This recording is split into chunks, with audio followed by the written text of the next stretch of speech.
watu mara nyingi wanakuwa nayo kwenye kichwa. Tunayo nafasi tunazipata hizi.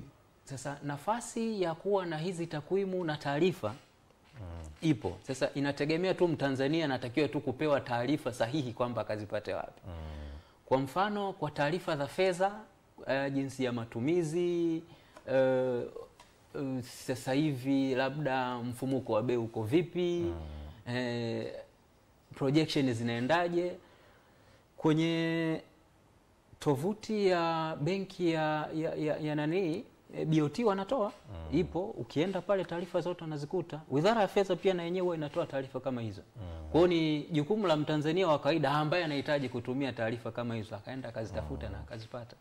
Nani anawajibika moja kwa moja kwenye ulipaji wa deni? Kwa sababu kuna wakati ulitokea mjadala watu paka wanapiga mahesabu, bwana trilioni 97 tupo milioni 60, tugawanya haraka tupate milioni kila mtu 2 tutoe tuondoke. Nani ana jukumu la kulipa? Zinalipwaje au kuna utaratibu gani wa kuhakikisha tunapunguza? Sasa kwenye madeni mara nyingi ni kama njia tu za kawaida ambazo yani tunapokopa kwenye hizi benki zetu za kawaida. Yani aliyekopa ndiye analipa. Tumekopa kama nchi, sisi ndio tunawajibika kulipa.